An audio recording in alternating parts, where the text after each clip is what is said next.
Good morning, everyone. Welcome to First Take. Hello, I'm Shay Cornett filling in for Molly. Ryan Clark is here, Doggy as well, and Stephen A. Good morning to you. Let's dive right in, guys. Good morning. We got the breaking. What's up, fellas? What's up? We got breaking news like 2 hours ago because the Steelers are sending wide receiver George Pickens to the Cowboys in exchange for draft picks. Schefter broke the news, and now the Cowboys have officially announced the move.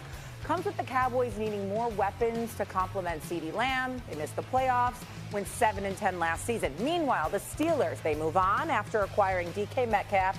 Of course, there's still uncertainty there at quarterback. Dan Orlowski was on Get Up earlier today. This is what he says Pickens makes the Cowboys now. If George Pickens plays to the way that he has played over the past couple seasons, this would be a top 8 offense in the NFL.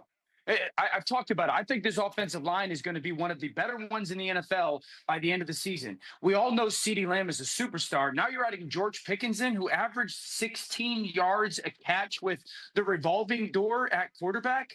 This has got a chance to be a pretty darn good offense when it comes to what happens in Dallas. Why do I feel like we always get rose-colored glasses with the Dallas Cowboys when they make moves like this? But nonetheless, RC, I go to you first here. Do you think this move is more about what the Cowboys have done now or what the Steelers have done? I think it's about both teams, right? You're looking at the Pittsburgh Steelers, who under Mike Tomlin's tenure have the greatest tolerance for mercurial personalities. Antonio Brown was there for a number of years where he was one of the best players in all of the NFL, and the behavior was what we eventually saw. Coach Tomlin was able to keep that indoors. Coach Tomlin was able to allow him to be on the football field because he knew that you can't run away from coaching, you can't run away from grooming, you can't run away from helping a young man grow. And they do their best to keep those people within the building as long as the play says they should.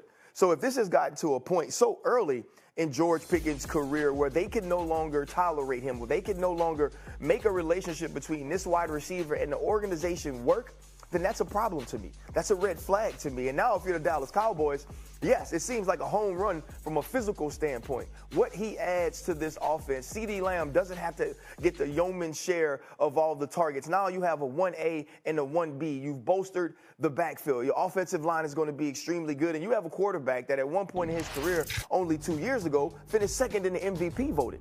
But what does a brand new head coach do to integrate this man into the locker room? He's already talking about culture, Shay. He's already talking about culture, Doggy. He said Michael Parsons needs to be next to Dak Prescott. Well, if you're going to do that, George Pickens needs to be in between both of them. Listen, I think on paper, you'd have to say Dallas did a great job here because they gave up draft picks, and he's got the potential at times to be a great receiver. Yes. No question about it. Now, I don't know when his contract's up. This year. So the Steelers don't want to pay $130 million to Metcalf, and they don't want to pay $130 million to Pickens, who's going to want a lot of money. So keep that in mind, too. It's a financial thing. And I do think Rodgers is going to play. I know the owner said at the draft, we are optimistic that Rodgers will decide to play football. So I don't think this is, all is not lost with the Steelers. But this is what it tells you. They obviously got fed up with him. Because he has been one of those guys at times. You almost get the idea that he'd rather catch 10 passes and lose than catch 2 passes and win. And I think as a result of that, that's bothered the coaching staff and Tomlin. And for them to trade him, this is a good organization, for them to trade him would indicate to me that there must be something that we don't see behind the scenes. Stephen A.?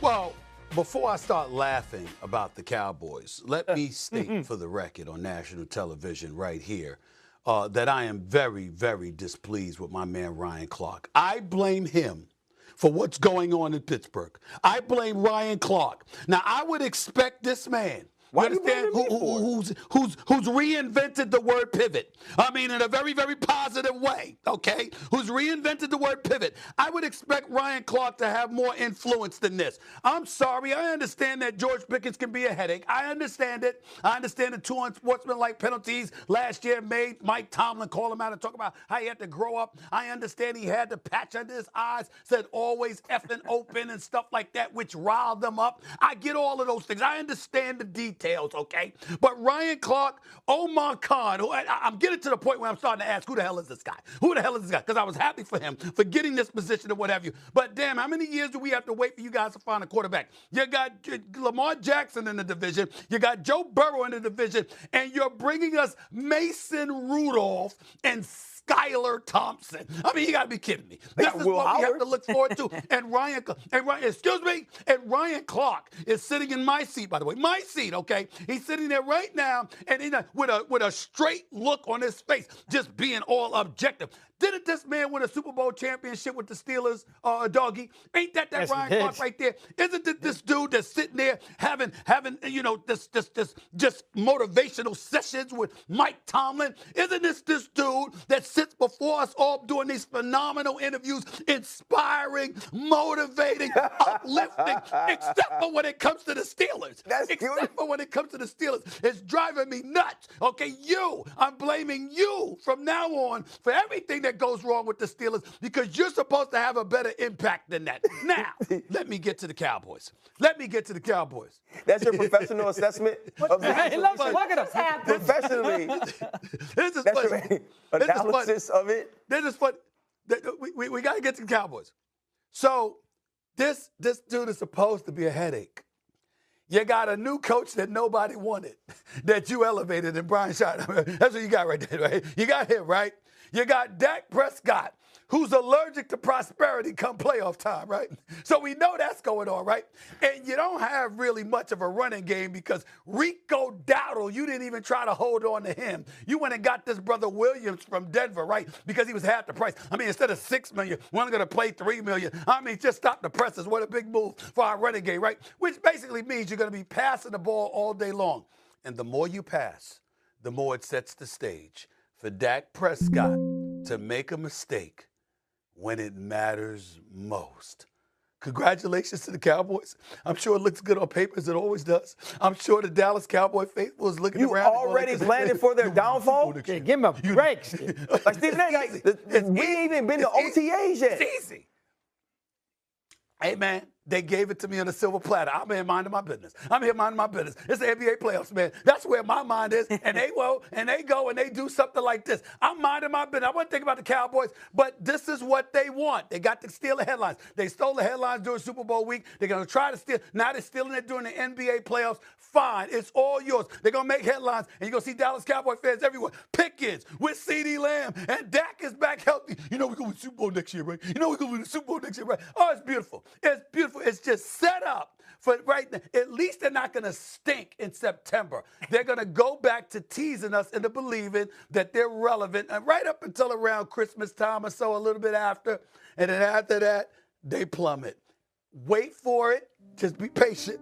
It's coming. They didn't even get to that point to plummet last year, Shay. You knew he was going to say that. Like, they just added a top 10 wide receiver, and he's already planning for Dak Prescott to blow the playoff game. But here's what I think is interesting. For once, in a very different order. I ain't been wrong in 29 years. We're all actually in agreement that this move is a little head-scratching, and you started it off saying this is all about the Steelers and what Mike Tomlin has done. Mike Tomlin doesn't just let good wide receivers go to a team like the Dallas Cowboys, okay? Saw it with Chase Claypool, no longer in the league. I saw it firsthand because he went to the Chicago Bears. The headache, okay? The Antonio Brown situation you talked about. And now you have a guy who has been fined 10 times in the last 3 seasons for different infractions on his football team, going to walk into the Cowboys facility with a new head coach and just all of a sudden light the world on fire? It seems highly unlikely. Well, listen, like on the field, it might happen.